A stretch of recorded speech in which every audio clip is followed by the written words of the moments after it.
Hey everyone, welcome to another video from Melbourne Gardener. Today I wanted to give you an update on my peach tree. This season has been the most fruitful season I have had with my peach tree.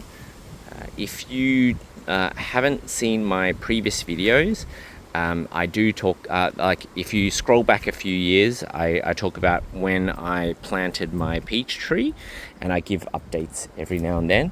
I also talked about the conduit frame that I have put together, which is really cheap but very effective, and it has certainly done its job this year because I've managed to save all my peaches and they are super sweet and very yum.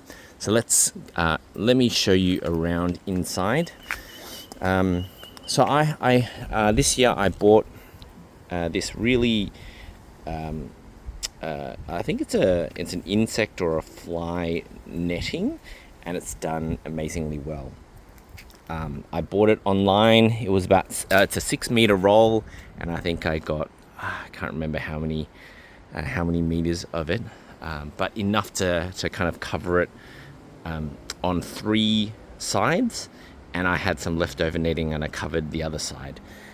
If I in retrospect, would I have gotten more to cover all 4 sides? Absolutely. But at that time, I thought I ordered enough. But sometimes these netting things, it's really hard to measure because like you just don't know exactly how much you need. You can over-index, but I didn't do that. Anyway, also I use these conduit clips to clip my net. And that kept it steady, and you can probably see some of that happening over there, and that just keeps it from being blown away by the wind. So let's dive straight into inside, and I'll show you what's happening with my peaches. So these peaches are yellow golden peach clingstone peaches, and they are super sweet. And this year I actually didn't spray my tree with copper spray with the leaf curl, and it's actually done really well. What I like about these peaches is that they don't all go ripe at the same time, and so every day I always come out and I take a look at these peaches and I go and there's a couple that are ripe, and they do fall to the ground, but because there's not too many pests here, when they fall to the ground it's a really soft fall, and the ants and the pests haven't gotten to it, and I just pick it up and I go inside, I wash it, and I eat it, and it does really well.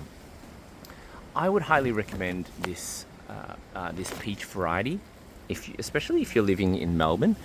This location gets pretty much full sun throughout the day. So you can see that's this is east, and it basically has full sun all throughout the day. And how do I maintain it? Well, I just put lots of mulch, and I really don't water it much.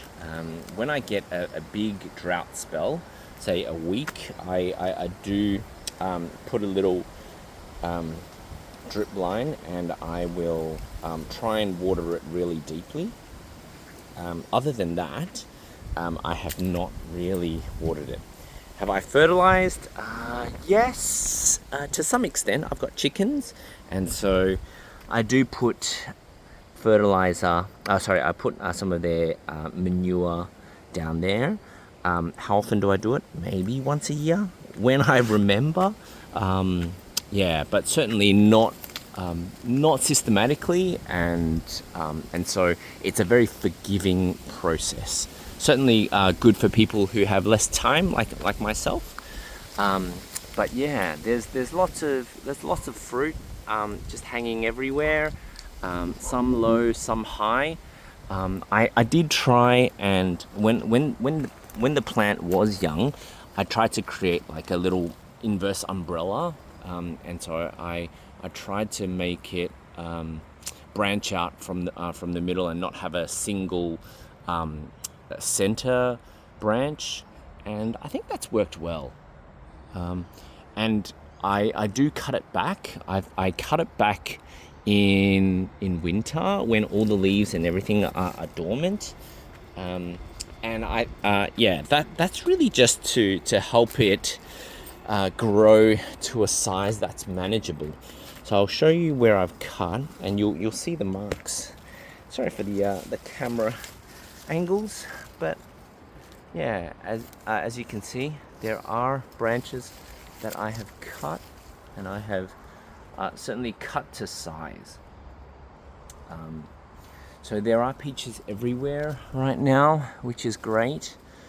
And hopefully, if you love peaches just as much as I do and my family do, you can grow this variety for yourself in Melbourne.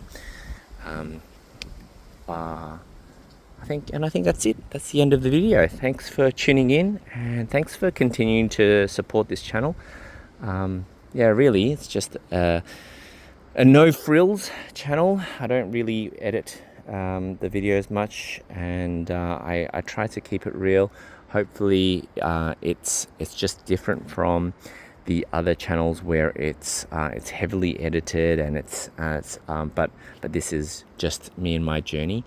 Those who like long format and having a conversation, please feel free to comment, like and subscribe, and we'll help each other out and share ideas.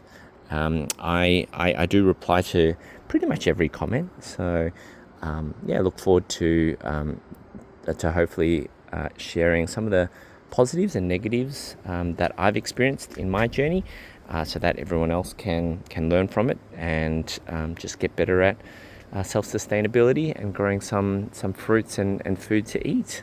All right, take care. I will see you in the next one.